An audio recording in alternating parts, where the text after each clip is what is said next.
that thing should go down. Okay, now I'm slide it over. Hey, everybody, we had some technical difficulties. I'm so sorry. I hope you can jump over to this one because the last one, I was on a slower internet. I mean, I don't know what that was. I was on a slower Wi-Fi and I had to change the Wi-Fi and then everything disappeared. So we had to start over. And I'm hoping you can jump over. I know Johnny is looking for me somewhere. I am going to go on here. This is Jacq Davis from Epic Yard Farm in Phoenix. And my microphone fell off too. So I want to get that back on. Say something, Jack, while I'm doing Hi. this. I'm Jacq Davis from Speak up. Phoenix, Arizona. This is my first ever live stream, so please forgive me if I'm super... Johnny, did you get okay? Johnny, what a disaster. Just as I saw your message, the whole thing went away and we couldn't get back to the tab. And she was trying to help me and it just became my fault.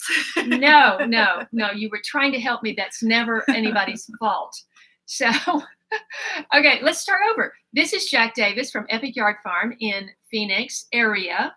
And actually you live in Tempe, which is a city that's considered part of the Phoenix Valley. They refer to the whole area as the Valley. And Jack, for those of you who have not watched my videos with Jack and my Phoenix videos, she is the first person that contacted me. She found my channel in 13 or 14? 2013. 2013 and started following me and writing me. And I decided to go. I can't even remember how I decided to go on that first trip.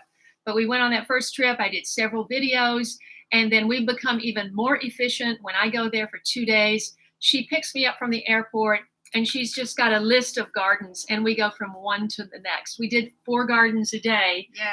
In the middle of summer. In the middle of summer. 120 degrees. It was incredible. It was the hottest day of that summer. So Jack is here visiting me because, as many of you know, I'm going to maximize the screen now that everything's set up. That was the problem to start with. I was trying to maximize the screen because the laptop is farther because we have this whole thing. You can't even see it, but this whole beautiful spread here that you're going to see. And so we have the computer farther away, so I can't read any of the comments. So I'm going to do this. Did it get bigger? Yeah. A little bigger, yep. Okay, there. Okay, Now I'll slide it over. It's fine. It's fine. So now I can see, I can't see us so much, but I can see what you guys are saying. Okay, there. Hey, Luis, Green Zebra Gardening from Long Beach is with us. If you recall, Luis came up last November and he took my dehydrator, my seed starting holes, lights, everything. He took that and he took about 20 pounds of pineapple guavas. Anyway, we have so much to go over today. I don't know if I'll get to your questions, but I'll try to take questions at the end because I have so much to go over with Jack. But first, as always, I do a little housekeeping, and I wanted to give a shout out to someone I just met a couple of days ago, and her name's Anne, and she's from England. And I was walking down the street in Santa Monica with my T-shirt. We happened to be going to the same event, and she spoke to me because she saw my T-shirt from the back, and she said, "You must be from England." And I said, "No, I'm not, but I was there in 2017 and made 16 videos in England." Anyway, she wrote me this lovely email. When she went home, she watched my channel, and she said she grew up in England just after the war, and everyone had a victory garden. Ours produced Brussels sprouts, kale, rhubarb, potatoes, pickling, onions, and squash. Dotted throughout the area were gooseberry, blackcurrant, and redcurrant bushes and a raspberry cane or two. We had at least 3 eating apple trees and a larger variety that we used for desserts. And each year my father would put up a wooden frame and sow sweet peas, the colorful butterfly-like petaled blossom, that loved to twist its way up to the top of each pole. It was a lovely garden and a wonderful memory from my childhood. Oh, and at the top of the garden was a chicken coop. Fun to collect the fresh laid eggs, still warm from the nest. And I just thought that was such a lovely memory. I wanted to share that because so many people had that. Both of my grandparents, of course, had that. And I also want to give a shout out to one of my newer subscribers, Tawana Jeffries. She's been following along. She may be online now. And she wrote me a long email. I won't read the whole thing, but she had some serious medical issues. She had to move back with her mother, her daughter, and she moved back with her mother. And she started watching YouTube videos, and she found mine just in the browse window, and she was hooked. And just like she said, she was hooked. And she said, she started watching all of my videos. You rekindled my love for gardening and the desire to get back to a place where I could figure out a way to overcome the physical challenges and to just jump into it again. There's something about your vlogs that endears you to the viewer. I can't begin to express the gratitude I have for everything you've done in my life. Little did I know. And I could always count on you to inspire me not to give up or give in, but to find a way around the obstacles and to not be defeated. You're a person whose life has changed course more than a few times, and your interests, hobbies, and the desire to continue to learn was something I could relate to. I commend you for the choices you've made regarding food, health, and mental well-being. And she began to see how what she ate had a direct impact on her health. And so she's learning, she's getting in the garden, and she's becoming a lot healthier and relying less and less on her medications. So that's fantastic. And she just became a patron of my channel. So thank you very much, Tawana, for being my latest patron. Now we're gonna let that helicopter go over. It's a busy sky. Thank you, Ron. I'm just going to say hello to everybody while that helicopter's going over. Look, Lauren in Berlin, I thought I saw your daughter Alexandra this morning on a Instagram video, but it was someone else. So I was thinking of you. Good morning, Laura. Good morning, Eric. Eric says,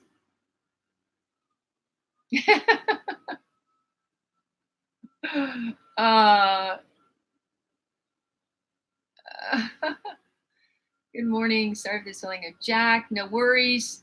Austin, Texas. Cherie, my son is going to be there any day. Amal is here from Saudi. Hi, Tracy Amal. Garnes is in Pennsylvania. She always misses my live stream, so I'm so glad you're with us, Tracy. James in St. Louis. Jim from Georgia. Jason, North Carolina. And let's see. Angie's Pantry. Senaye, good morning. Elizabeth, hi, everybody. Okay, so we have so much to go over. First of all, I just wanted Jack to tell you a little bit about what her and her husband's newest project is. How big is it? It's we upgraded from a 7,000 square foot property to a 3/4 acre property.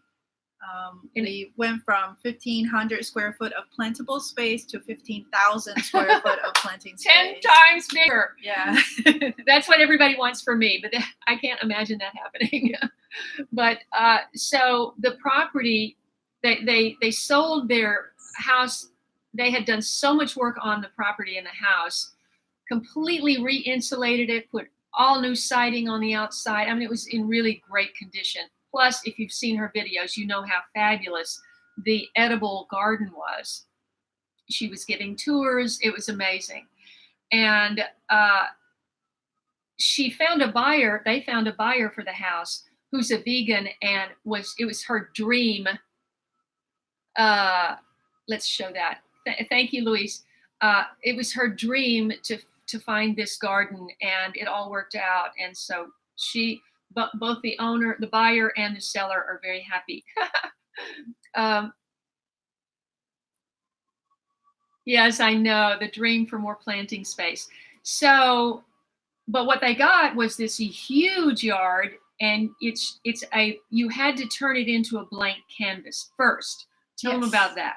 So majority of the backyard is covered in crushed gravel rocks. and there's a lot of concrete. They had some mature fruit trees already, probably about 6 or 8 of them. And what we did is we hired a crew to come out and remove all the rocks so we can start working on adding more organic matter to the soil, and then make space for different gardens that we have planned out. And we also wanted to remove the Bermuda grass lawn in the backyard because I'm allergic to Bermuda grass. Wow. So that is kind of the big project right now before we start planting even. To give you some sort of visual, if you haven't been following her, by the way, you can follow her, as Luis just pointed out. He just posted her Instagram feed, and that's where you can really see most. She does have a few videos on YouTube, but she's not an active uploader. Very camera shy. She's camera shy. This is her first live stream ever. So in fact, when I filmed you, was that the first time? When I filmed her, that was the first time. Hey, Eric, thanks for tuning in. Hey, Mr. Tom. So anyway, I'm turning her into being comfortable in front of the camera. Just to let you know what we've done so far, and I'll get back to your project, your big project. Oh, what I was going to say is just to give you some idea of the scope of her backyard garden is they were able to bring in how big was this truck? It's a full-size tree trimming truck that has a big loader with a dump truck in the back. So it's like a small semi truck. They have enough space in their backyard for this thing to drive into the backyard, turn around, and dump this in different places, right? In different places. Yeah, around the back. Can you even imagine that? No. When I got my load of wood chips, they backed into the driveway and dropped a half a load right where the car sits. That was it. But I just wanted to give you an idea of what we've been doing so far during her visit. Now, if you can believe, this is the last season, I'm pretty sure, unless something drastic happens that I don't know about, that this will be the last season of my Late Bloomer Garden 1.0. We're calling her first garden Epic Yard Farm 1.0, and we're calling her new space Epic Yard Farm 2.0. Right. So the name's not changing, and you actually didn't take that many plants with you. No, because we didn't. It's in the middle of the summer. It will be too hot to plant them out. It will kill them, and I'm still a black thumb with container plants. So I find that so hard to believe. Amal, I hope you make videos on your new property. Well, of course I will when I come and see her. When I get settled someplace, I will go and see her, and I will be sure to take videos. But if you're on Instagram, you can really see the progress that they're making. She's already planting trees, and we'll talk about that in a second. But because this is the last season of Late Bloomer Garden 1.0, as many of you know, I'm going to sell this place for circumstances that I did not foresee or desire, but I don't have a choice. So I am going to be moving, and I said to Jacq, she was here in 2016, just for a day, because her husband had some work in Los Angeles. And so he loaned her to me for about 4 hours. That was my dream come true, coming to see your garden. That's right. We had such a great time. And I posted that video again on my community page in case you've forgotten how to find a specific video on my channel. It's right there on my community page. Just scroll down. I was about 15 pounds heavier then. I look like a different person. But anyway, so she and her husband, Jeremy, they have a real active life outside of work and home life, and they go snowboarding and they go mountain biking, and they recently bought a camper, this cute little camper. It's adorable. So I said, if you want to see the Late Bloomer Garden one more time, you got to come now. And so they're here. Isn't that amazing that they packed up their life, their camper, and drove here and they're staying in a beautiful RV park in Malibu for 3 nights. Not cheap, Nothing is cheap in Malibu. It's worth it though. The view is It's amazing. worth it. They're right on the ocean, right? Yeah. So they're staying there. And yesterday we got to hang out all day and cook. And so you'll get to see those cooking videos. Probably within a week, I'll have that done. We made, the first video will be chicken lollipops. Yeah, on sugarcane skewers. On sugarcane skewers. Because I told her, can you find a recipe where we can use my sugarcane? Because right now I have sugarcane, passion fruit, and figs. And a few tomatoes left. And that's pretty much all I have. And I have shallots and, a few things left over. So she came up with this great recipe. We made this wonderful drumstick thing on the sugarcane skewers. Oh my God, it is so good. And she has a special tool, of course, because I got my sugarcane originally from her in the 1.0 Epic Yard Farm. What variety is that? Do you even know? It's an unknown variety, but it has kind of a stripy red and green skin, and it's very, very sweet. Yes. Well, the thing is, as soon as I saw those red stripes, you know how I am with red and burgundy and deep red and cranberry colors. I said, I have to have that sugar cane just for the color. But, you harvest it when it's really, it's most beautiful is when you harvest it. And then the new shoots are green. So anyway, we made that. That would be the first video. Then we made, because if you saw my video about a month, not even a month ago, it was like 2-3 weeks ago with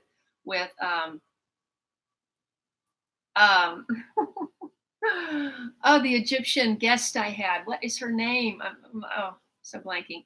Where we harvested the lemon verbena, and she was here, and she was telling me about this great recipe to use with Egyptian spinach. Now, I got my original Egyptian spinach seeds from this gal, and I grew it last year and the year before. Mm-hmm. And if you remember, I have this incredible video on beneficial insects, and I had a praying mantis. It was pregnant, and it was that big, and it was sitting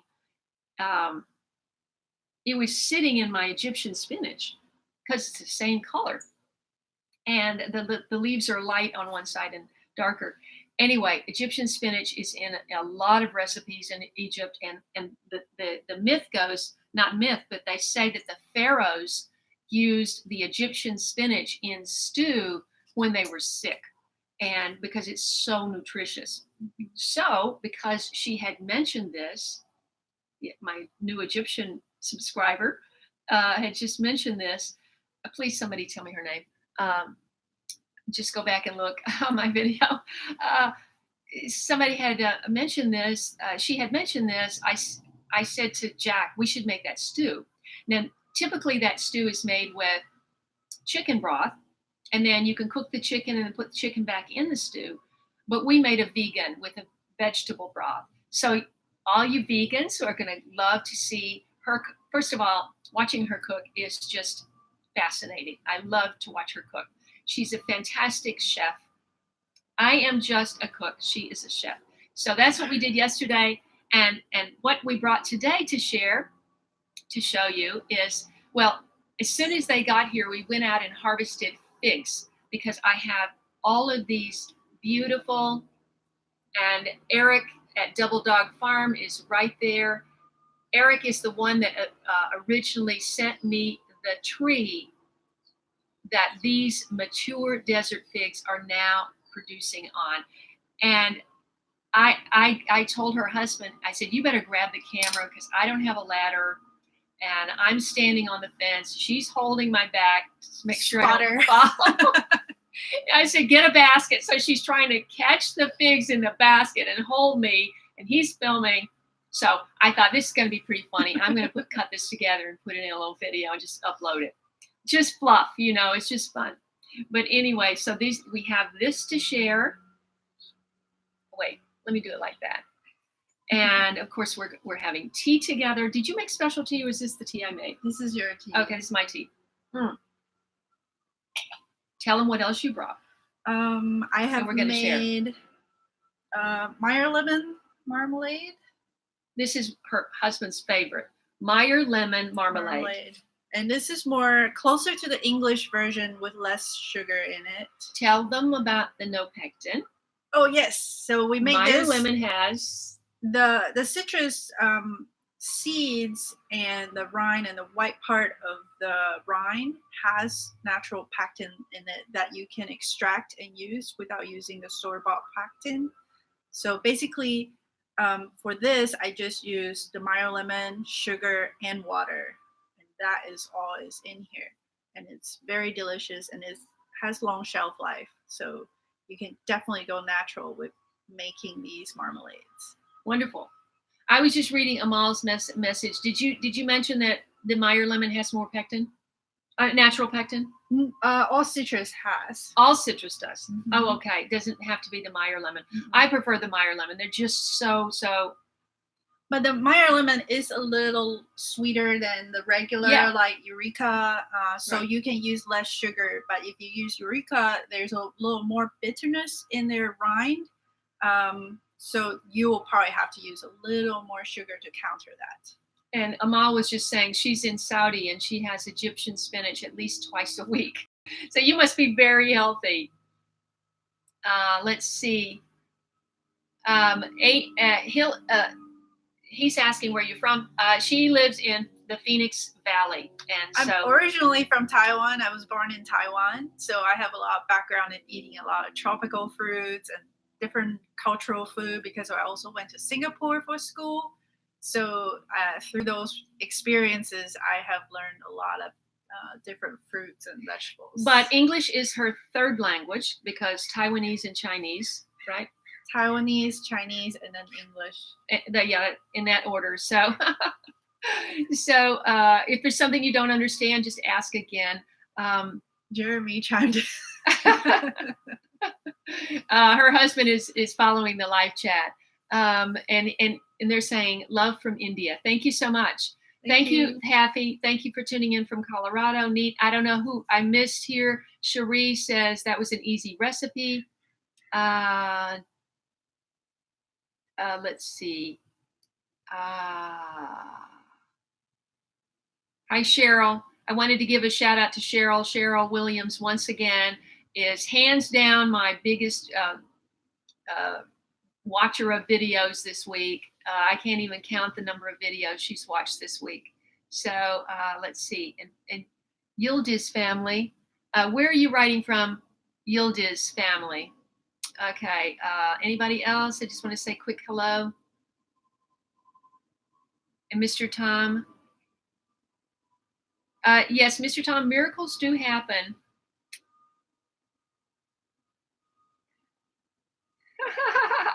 Lauren says, camera shy like me. One of these days, Lauren, my subscribers are going to see the video I did with you. And you know what, Lauren? It may be good that we waited because my subscribers have more than doubled since I uploaded the England videos. Hey, Travis. Okay. All right. So I wanted to. So we went out and picked this, and then you were going to tell them about these. Oh, the capers. So, this is one of the most delicious things I have ever put in my mouth.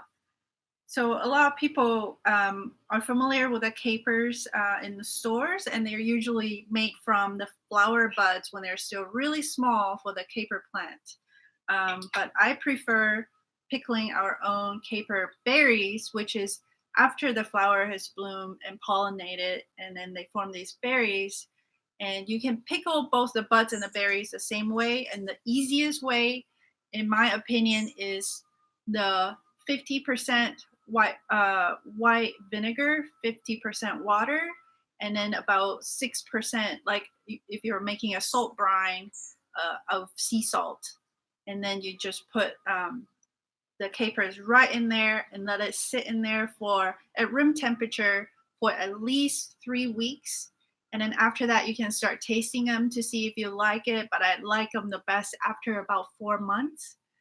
So I have brought a little jar of our homegrown, homemade pickled caper for Kaye. So let me understand. This is not pressure canned or anything like that? No. Okay. It's just straight pickle. You don't need, yeah. I did the same thing with my olive brine, right? My Okay. olives. By the way, for those of you just who are dying to know about my olives, that, as you know, last fall, I spent so much time and effort on. We opened each of the jars and they just did not taste good. And yeah, talk about heartbreaking. But heartbreaking things happen in life and we have to go on, right? So that's what I'm doing now. And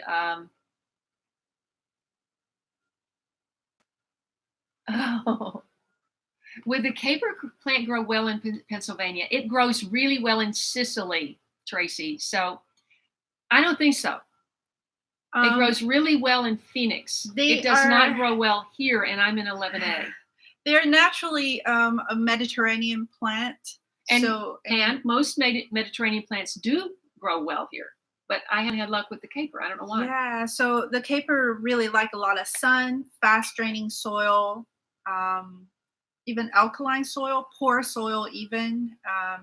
So if your condition is shady, more high moisture in the air, the plant won't thrive as much. So that might be because it likes the hot air. Hot dry air. Okay, yeah. It's we don't have hot dry air here. I mean, it's not humid, it's but beautiful and lush here. It's such a different feel. But you have figs growing really well, and they grow in the same region. Yeah, exactly. So that's very interesting. Exactly. I got figs, baby, and you know what? This is only half of what we took off. Yes, this is the half. rest are in the basket. This is half of what we took, and there was another just as many that had already been gotten to by the fig eater beetle, or she said if it split at all. My kitchen is full of fruit flies. And another thing we filmed yesterday was her trick for catching, for a trap for catching fruit flies. I'm not going to tell you what it is. You've got to watch the video. But it's a little video, and it works. My kitchen was full of fruit flies, and I couldn't understand it. I just had a few tomatoes there and a few figs. And she said that they lay the eggs in the open fig. Yeah, if it's open on the bottom. This one just got opened. And they lay and you bring them in the house, and then they'll hatch in the flesh, and then they just kind of continuously reproduce on the fruit. Right. So we made the trap, and I think that helped reduce a little bit on the population of the fruit flies. I wanted to tell you because everybody that's coming to visit me, and I've encouraged any of my really close fans that really want to see my garden, you better come soon. Because it won't be my garden at some point. I don't know exactly when. But so I'm going to be sending things home with Jacq, and because she originally gave me the sugar cane, she didn't take any. So now she's taking some of my sugar cane back to 2.0 and planting it there. Is that full circle or what? Yeah. Anyway, she's my adopted daughter. Just letting you guys know, she's my adopted daughter. I'm her American mother, and I'm sending home sugar cane. And I thought you should take some of my gooseberry. Oh, yeah, this is loaded with seeds, and plant some gooseberry because you've got the space. Yeah, we have a lot of space to fill in. Yeah, and cardamom. Yes, I will love some. Now it likes humidity. Yes, and that will be a challenge because we're very dry in Phoenix. It's desert. But so do bananas. Yes. And you're growing bananas, or you did grow bananas. I have banana pups that I dug up and planted in the new garden. So I was thinking that when you have a banana tree, you've always got something tall, right? I know they die back. It's never just all short, right? You've always got because they come up at different stages. Right. And after you harvest the banana fruit, you basically remove the whole stalk to make room for the new pups to come up. Mm-hmm. So it just regrows. But you can have a clump or something's always. Yes, and they're all at different stages. Okay, because cardamom is a jungle plant, and it likes an understory, but it still likes it really hot with a lot of sun. So I'm thinking you could plant your cardamom beside your banana trees, right? Yeah. So I'm going to definitely dig up some of that sugarcane propagated from canes. That's what we're doing. Yes. So you take the stalk of the sugar cane and the little nodules. Each section has the nodules, and that's where the roots will come from. So you're basically doing clones. You're vegetatively propagating the sugar cane. Yeah. So that's what somebody said. Mal said you started from seed, and no. Jeremy was saying, as well as Mary. Louise. Louise was saying create a microclimate for it. That's what she did. That's what she does in her garden. Yeah, we have no microclimate right now at the 2.0. Yeah, you're going to have to work on that microclimate. Jeremy, get started on that microclimate when you get back. Let's see. What are you talking about, Eric? What is Eleganus multiflora? I missed the beginning of that. East Mesa, William, it's so good to hear from you. Do you guys know each other? I don't know. William is in the valley. He's in East Mesa. Yeah, you guys have to connect, William. Let's see. It's on the list. Jeremy said it's on the list. And let's see. What else was I going to send home? And she's going to take one of the new dragon fruit. If you please watch my recent videos. I've got 6 videos that need a lot more views, and I would really appreciate it if you would share them. I'm trying to really do as much as I possibly can here before I leave. And there's so many things that I have wanted to do here, and I thought I'd have all the time in the world, and I don't. So I'm cranking these videos out very fast, and I hope you guys can keep up and share them and keep those views up, because that's what YouTube looks for. They look for people sharing videos. They say, oh, they're sharing this video. Let's recommend it. Put it in the recommended. So that's how you get that. So I'm going to be sending a lot of things home with her. And we're also going to be trying some tasting things. But she brought me, I told her just something small in a pot. Don't bring me anything big. Look what she brought me. This is a Chinese garlic chive. We use this a lot in different cookings, especially in like egg, stir-fry egg omelet, and also Chinese dumplings with pork and stuff. So this will grow in a clump, and it will spread in a clump, and you can divide it, and it grows really well in the pots. Cherie, did you see that video with my lizard? Don't let it get caught in anything. She said there's a baby lizard on her bell pepper plant. Ooh, nice. So that's one thing she brought me. And this is the Cuban oregano. It's a very popular herb in different cultures. In Mexico, in Latin America, and also in India. It's got very strong flavor, very fragrant, but it grows kind of like a succulent. So I know you're very, very good with succulents. So this will be perfect for you, and you can use it as an herb. That's so funny, because this morning, I don't know where's Steve. Steve, are you on and just being silent from Deadly Wound? He called me today, and he asked me about, he saw the dragon fruit video, and he was going, did you put any nitrogen in there? Because he thought that succulents needed nitrogen. And I had to laugh, because I have too many other plants to worry about. That I never worry about my succulents. If they don't get water for a month, I don't even worry. I've never fertilized my succulents. But maybe I should have, but I haven't. And so when she says I'm good with succulents, yeah, I don't do anything. The number one cause, I read this on a blog somewhere, the number one cause of plants dying is overwatering. Yes, I will agree with that. Not in Phoenix, but oh, you can actually in pots. You can? Yeah. I have to eat something. I'm absolutely dying. Go ahead and do that. So this is the toy onion. Yeah. That we've shared. I've shared with Kaye before, and we just put this in the pot about 3 years ago. 3 days ago. Yeah. From a dormant bulb, and it's already sprouting out. So there's 3 in here that you can grow in the pot. Your 2.0. I know, and I still have some toy onions, but what we need to talk about especially is that. Oh, yes. So what were we gonna? What was this offer going to be about? If they did something? Oh, if they made a donation? Yes, the first 10 people that make donations today during the chat. The first 10 people, I forgot. The first 10 people that make a donation, a $5 donation, but a super chat. I don't get that $5. Go to my PayPal and make a donation for $5 or more to my channel. And the first 10 people that do that, I will send you Egyptian spinach seeds from Jacq's garden. And she did this lovely little presentation. As you can see, she has 10 little packs, and you've got a lot of seeds here. And these seeds will last you for at least 3-4 years, right? Yeah, at least 3-4 years.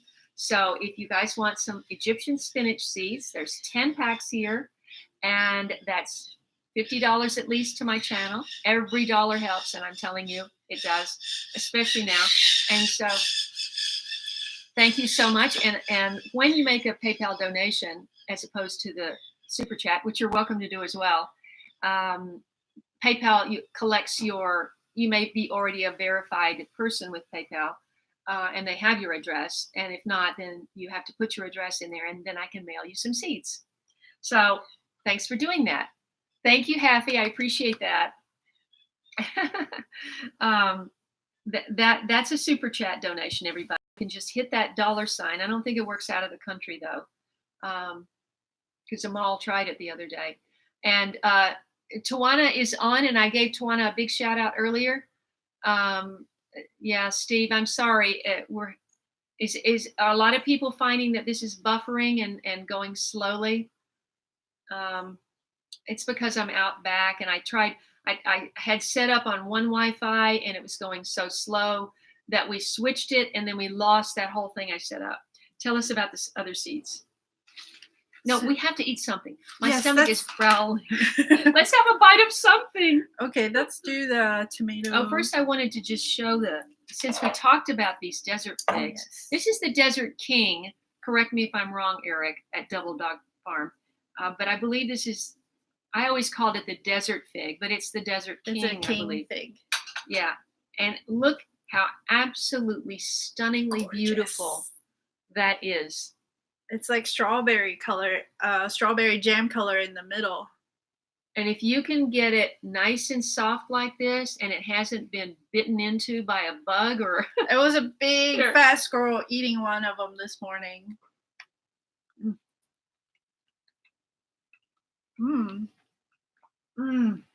It's like sugary jam in a packet. It's like we opened up a little soft fruit and put a scoop of fig jam in it. It's incredible. Oh, that's really good. Eric, I'm not going to be able to take that tree with me. You know that, right? So we need to propagate that tree. And so somebody needs to tell me the best way to... Do you know the best way to propagate a tree? From cuttings. Can we do that before you go? We're going to do that today. Oh, Happy, it is... I can't even tell you how delicious. Let's do this one. Let's do this one. Yes. Oh, yes. I'm sorry. I forgot to say that. She's going to... So you want to look for these signs of cracking on certain varieties. When they get to this stage, you know they're perfect. So this is the mission fig, I believe. No. This is a brown turkey. Oh, brown turkey. Okay, this is really dark for a brown turkey from my experience. So we're going to try this one. Yeah, this is... I mean, you just can't, usually the fig eater beetles have already completely, there's just nothing left if it's this stage. So it's hard to find it at this stage. And I'm going to just gently cut that.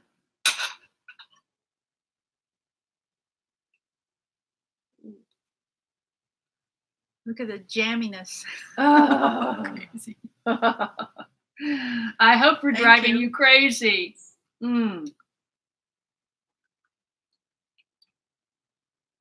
You don't even need to make this into a jam. This is jam. The first time the first time I ate a fig, I thought, oh, well, I really need, I mean, I never eaten figs. Somebody else just said they had their first fig. What's somebody saying something about PayPal? Let me see. It's upside down. I think they weren't able to pay on here and they have to send it through PayPal directly. Hey, Gina, who said that? It's more further down, I think. Oh, further down. Yeah. Okay. Let's see. Hold on. Oh, Ecocentric said first time. Aren't they amazing? Amal says. Oh, Amal. I should have pointed this out.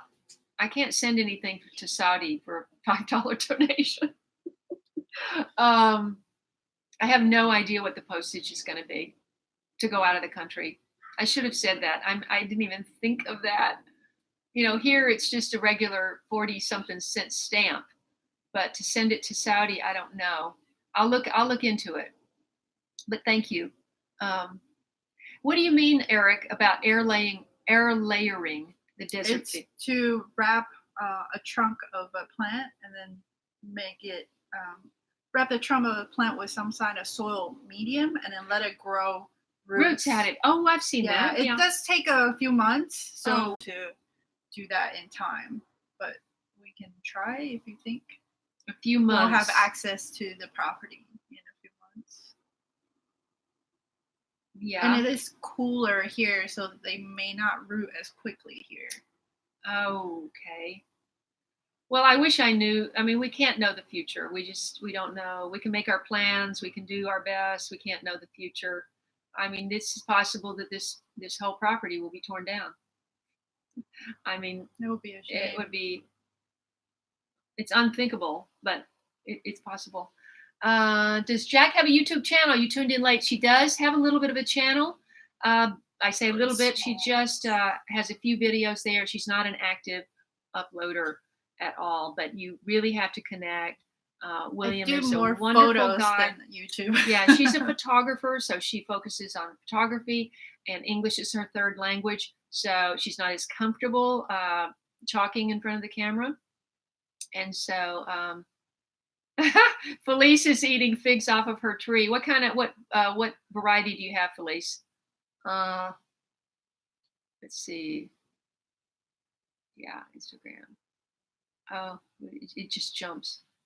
LSU fig tree. I don't know what that is. Yep.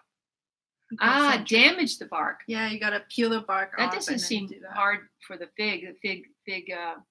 A lot of plants are propagated that way, and that's again doing like a clone too. So. Well, you know what we'll do, because we have all afternoon together, and we will do that. Make a video of us doing that, and then I'll save that video or put that video into something else. And then if those fig trees are still out there 3-4 months from now, I will come back and do a follow-up. Okay?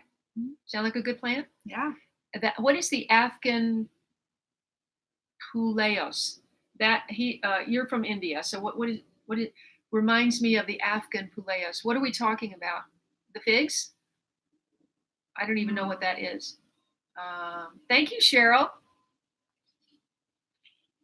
Cheryl just hit that super chat $.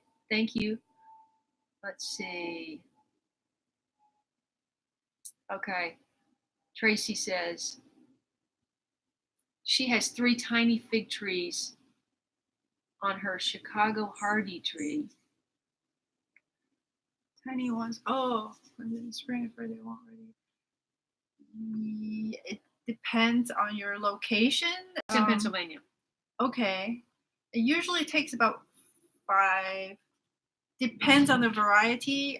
My experience is 5 to 9 weeks to ripen when it's warmer. Wait, so, a fig? A fig. Oh, when it pops out. Oh, 5 to 9 weeks to ripen. But she, let's see, she's got 320. Oh, a Chicago hardy fig tree. I hadn't heard of that.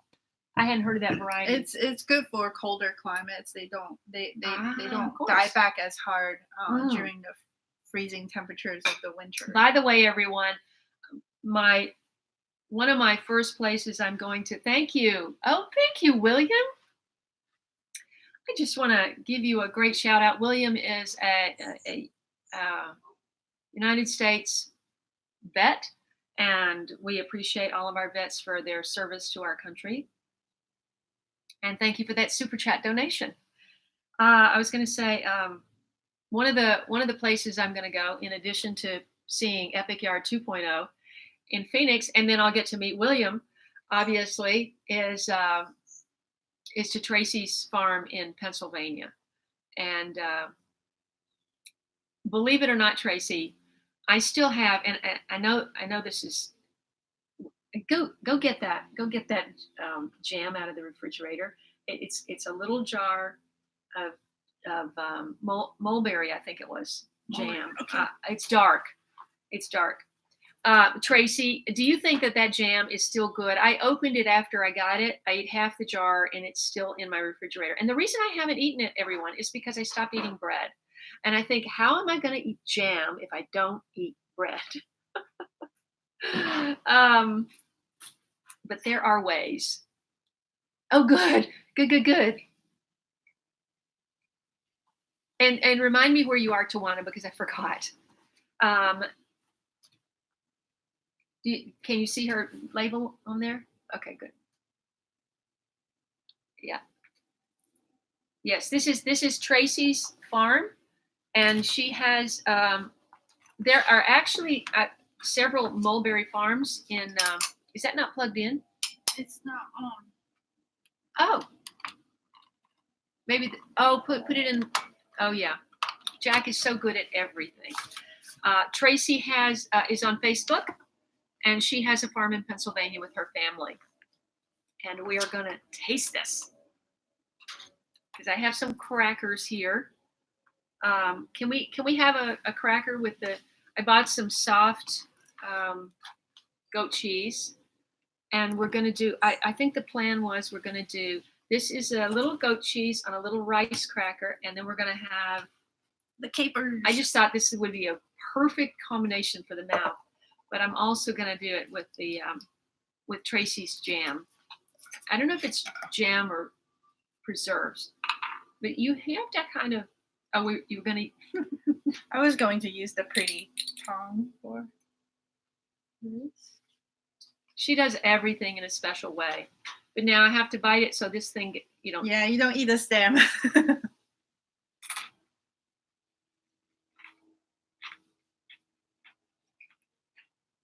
So a lot of times,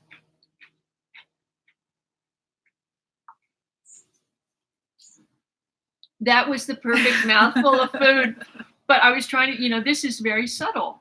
Yes, because in the store, they actually commercially produced caper berries usually are over salted.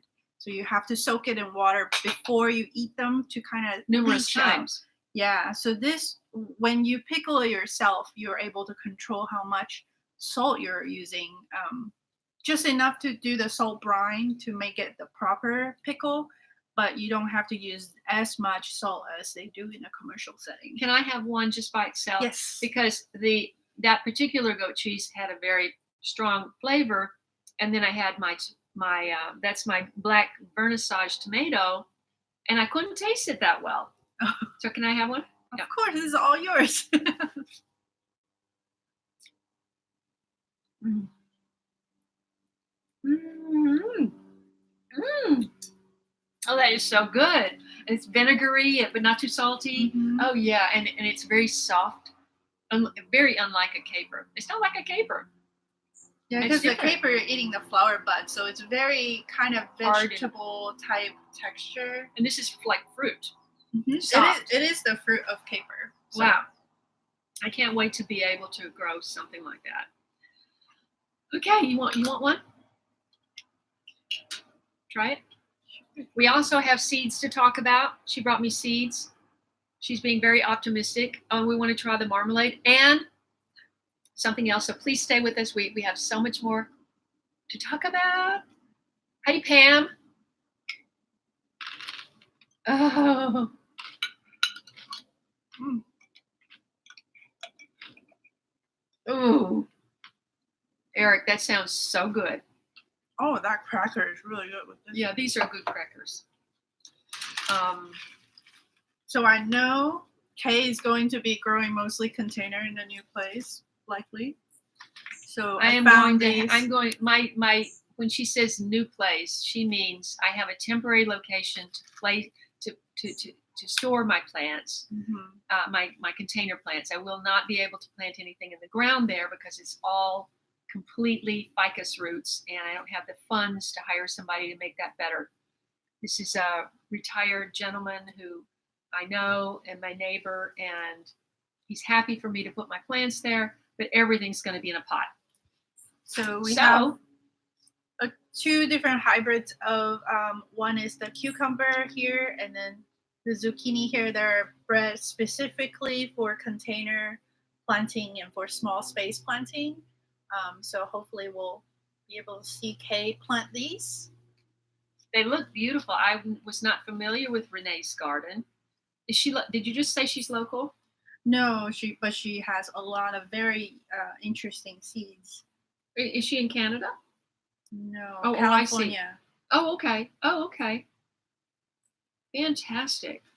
And one of the ingredients we cooked with for the Egyptian spinach. Did you say disease resistant? Did you say that?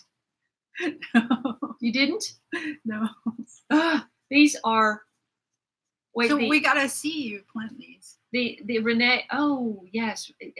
We'll have to do a video. We got a lot to do. We're gonna keep afternoon. on her to follow up. Early bearing, compact, disease resistant plants. That's what I need. Oh my goodness.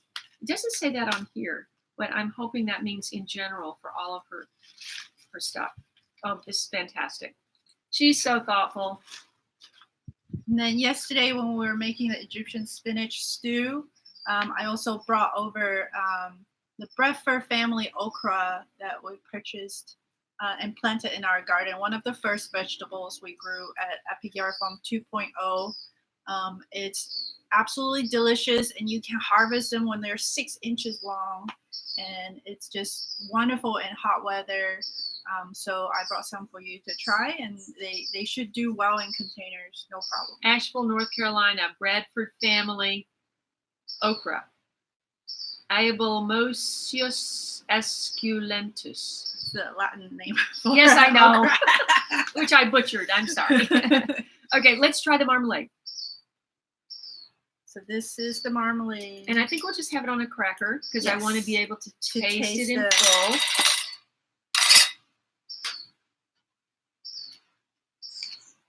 Now, in Phoenix, Jacq says she has a black thumb when it comes to containers growing. I disagree, first of all. But anyway, I don't think she has a black thumb doing anything because she and her husband just practically gutted their house and rebuilt it by themselves. Jeremy said last night they had a contractor come in and they had asked him to redo the siding. Redo the siding. But we want them to remove all the old material because there's possibly mold in there and really rotted wood because they didn't do the exterior properly from the previous exterior. Yeah.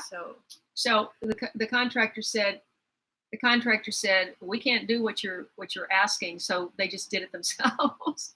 But anyway, what was I going to say? You said you black thumb. I was going to say. She goes the extra mile with her gardening because she takes her fruits and she makes kombucha. I always butcher that. Kombucha. And we're going to have that after we have this. Mm-hmm.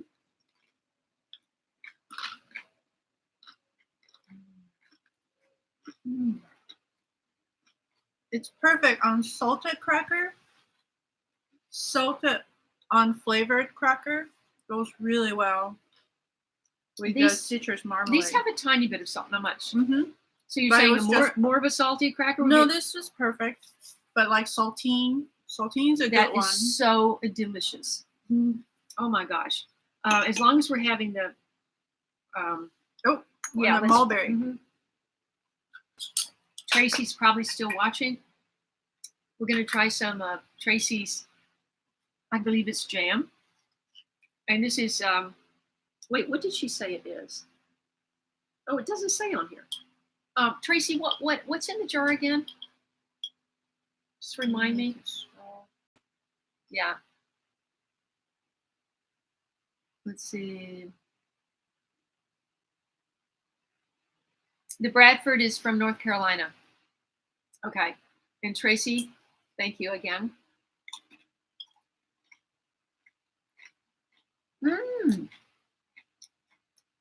That is mulberry jam. And Tracy said her husband makes it. I need a husband like that. Very good. Wow. The sugar, I mean the sweet and the distinct flavor. It's distinct. The fruit flavor in that. It's delicious. So good. You can wash it down with, not wash it down, but you can taste this, and then we'll be able to fully taste the kombucha. Now we're going to try the kombucha, everybody. So I've started doing probiotic type experiments at home. So I've been starting to do sourdough bread and also started making kombucha about a year and a half ago.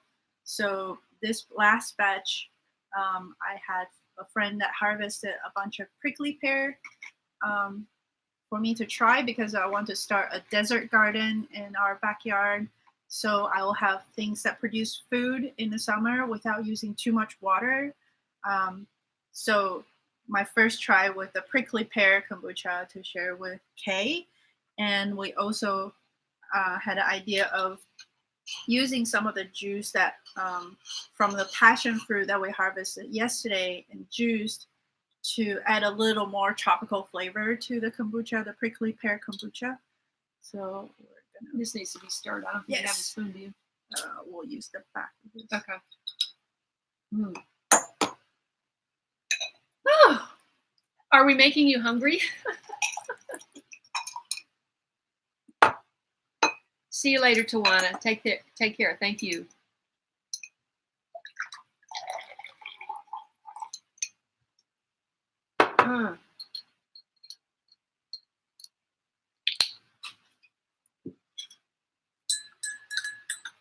Okay.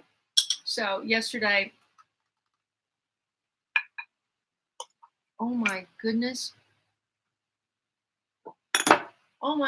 Tracy says, are you marketing that? Is your farm marketing that product, Tracy? She said her husband ferments raspberry and blackberry leaves that they pick on the farm, and then they make tea out of the leaves. Nice. Well, that makes sense. Let's see. Oh, John says he's talking about a second ferment. Do you do a first or second? This is the prickly pear is done in a second ferment. So second ferment is when you can add flavors to the kombucha. Gina said she's a foodie and she's jealous that she's not here. It's in the trial stages. Okay.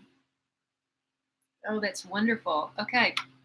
All right. Cheers. Cheers. These glasses are from my mother. She had them for decades, and I had the pitcher.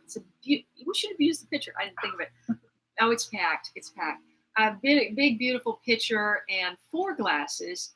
And then when I was just home 10 days ago, over Labor Day, I saw 4 more of these glasses in her cabinet, and I put them in my suitcase. I wrapped them in my clothes and brought them in my carry-on.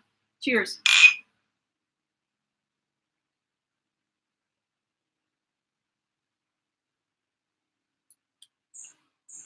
Glass of tropical with the passion fruit. Oh my God! Zing from the kombucha.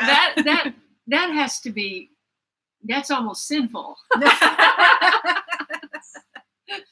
Oh, that's good. A lot of people see me tasting foods, and I have these big reactions. because things are so good. But when they're not so good, I let you know too. I did We that know recently. from the tomatoes after you tasted the okra. I was just going to say that. And several people wrote and said, "Oh, it's because you ate the okra first. The tomato didn't taste good." That never occurred to me. It's possible because of the, I'm going to say the word again, mucousy texture from the okra might have coated your taste buds and prevent you from really tasting the sweetness and the tartness from the tomato. So it is very possible that okra affected that. Yesterday we were making this video, and I was letting her describe the Egyptian spinach, and she used the word mucousy. Or slimy. Her husband was back in the back. He's laughing, and I said, let's do that again without the word mucousy. I know there's a scientific word for it, but I cannot pronounce it properly. That's right. That's right. What else do we? Let's see. Carl, did you just tune in because we? Thank you. Oh, he does raspberry and cucumber in his kombucha. Have you done that? Cucumber? No, I haven't done cucumber. It's helping him get through med school. Muse. Okay, try that 3 times. Mucilaginous. Try that 3 times. Mucilaginous. I don't even know if I'm saying it right. What syllable is the pronunciation on, Tracy? Mucilaginous? Yeah, something.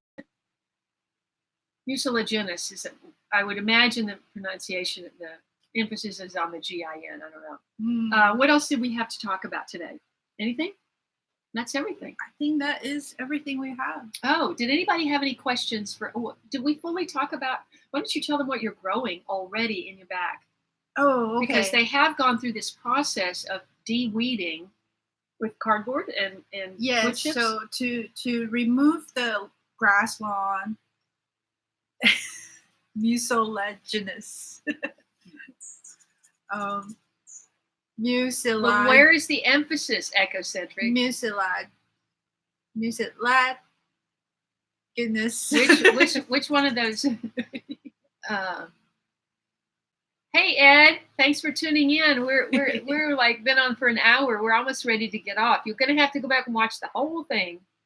Oh great, Amal. That's fantastic. Oh, that's great. Let's see, Sarah.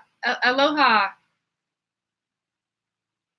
Oh, have a wonderful time. She's writing from Maui. You don't live there though, right? You're just visiting, I believe. Thank you so much. What were we just saying? Oh yeah. So tell them about the status of your 2.0.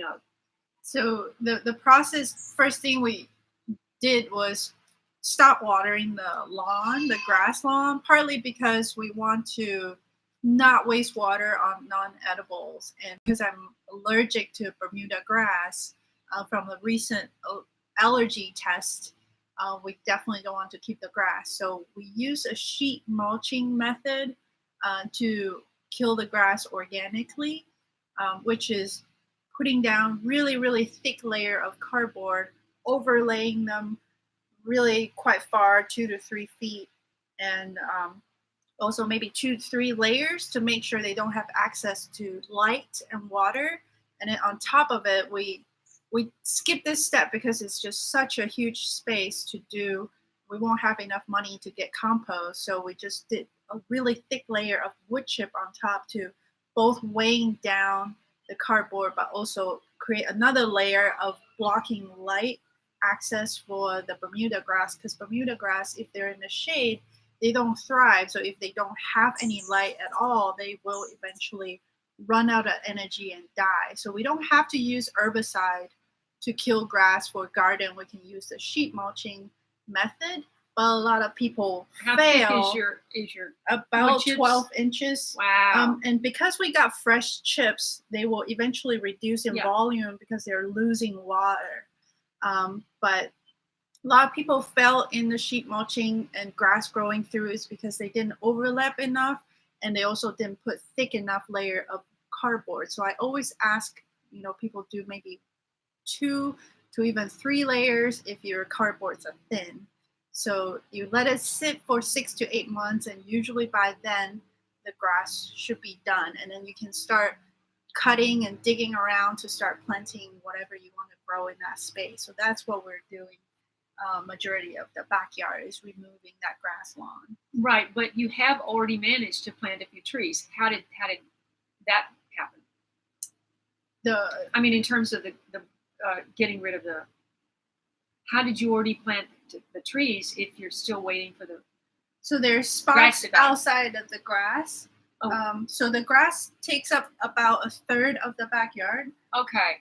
So we have a lot of areas where there's just gravel. Where there was gravel, but you took it all out. We took the gravel out, but there's no grass, so I can dig and start planting. Okay. So we have some fruit trees that we put in. There's an area that I've always wanted a creosote in our garden, and we saw one baby pop up, a creosote that volunteered in the backyard. And that plant basically lives on natural rain. And nothing else. Nothing else. If you try to water it, you'll likely kill it because but that's the natural plant down there. Yes, it's a natural plant out there. When it rains in the desert around Phoenix, the smell of the rain is associated with creosote because creosote will release its scented oil in the air when the rain hits it, and that is a very distinct desert rain smell that only creosote can create. So we have one volunteer in the backyard in an open space where it sees full sun all day, all year. But they get big, don't they? They will. Big bushes. It's a bush. Big bushes. But we have a lot of space. So that spot we've determined to be. Hey, everybody, do that. Thank you, Louise, for mentioning that. And that spot I've determined to be the natural arid desert area. So I have planted some prickly pear cactus. So in the summertime, we can harvest the tunas, which is the fruit of the prickly pear. And we can also harvest the pads of the prickly pear to cook it like a vegetable. So it can be multiple use in the summertime. So we'll have something that produce in the summertime for us there. And also I also planted the Peruvian apple cactus, which is a columnus cactus that also blooms beautiful flowers for one day, and then it will also produce fruit that tastes very similar to dragon fruit, but with less struggle in the desert, because dragon fruit is a tropical cactus. Yeah. So they need moisture, humidity in the air, which we are definitely lacking in Phoenix. So that's a good alternative to dragon fruit for desert growers. I wanted to say, let's see.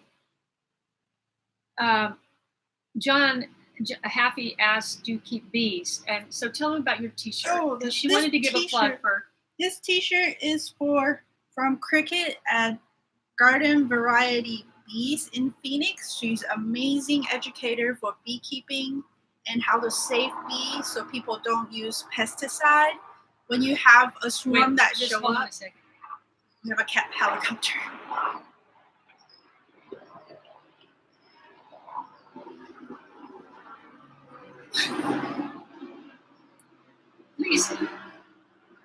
Police helicopter right over PCH. Go ahead. So want to spread the word of not using pesticide to remove swarms. Call your local beekeepers. Usually they can come out. The cost of hiring a pest control to come out to remove bees and the beekeeper come out and remove the bees and create a colony, a whole hive from it, and then can produce honey is about the same cost, maybe cheaper sometimes by calling beekeepers, but you're helping preserve the population of honeybees. So we want to ask everybody to please contact beekeepers when you have a swarm to remove. He wasn't a beekeeper, the guy that I called. I got a guy's name on next door, and he wasn't a beekeeper, but he did tell me that he would set me up with a hive for free if I wanted to. Mm-hmm. But I couldn't take that on now. So yeah. that didn't happen. So let's see. Ed is out of the hospital from his hip surgery in England, where he was traveling and happened to need hip surgery, and he's going to come home to the States pretty soon. Let me know. Tracy says she's done some of that, the sheet mulching on the farm. And let's see. Okay.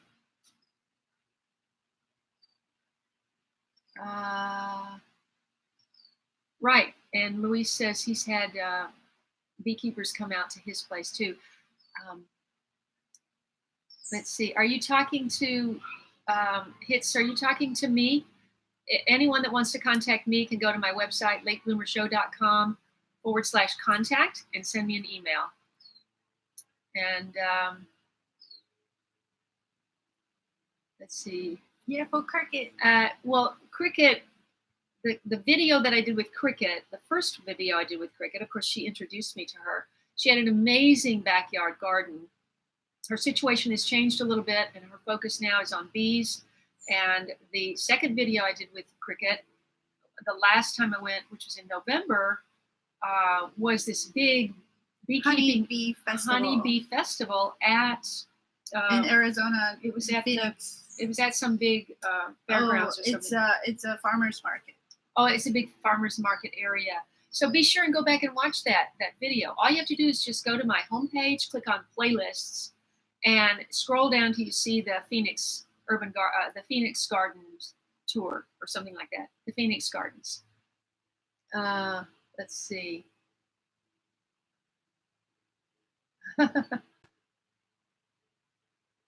No, I don't, Gina. Has anyone heard from Charles at OH? Oh, okay. So he did post today then. Okay. Oh, I see. She wasn't able to do Indian CCDC. Oh, you can. Well, if you want to make a one-time donation, you can go to PayPal. And if that's not working, then you could write to me and I could tell you other ways. If you would like to make a regular donation, monthly donation, which would be obviously preferable to me, is go to patreon.com/Late Bloomer Show and become a patron of this channel. Now, I do confess that when you get really involved in Patreon, you're supposed to do special things for your patrons.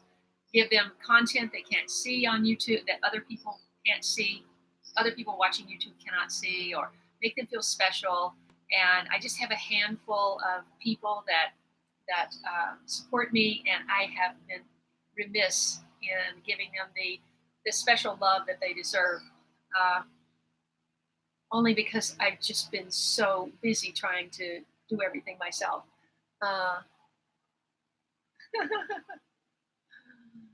What did Sean say, Jeremy?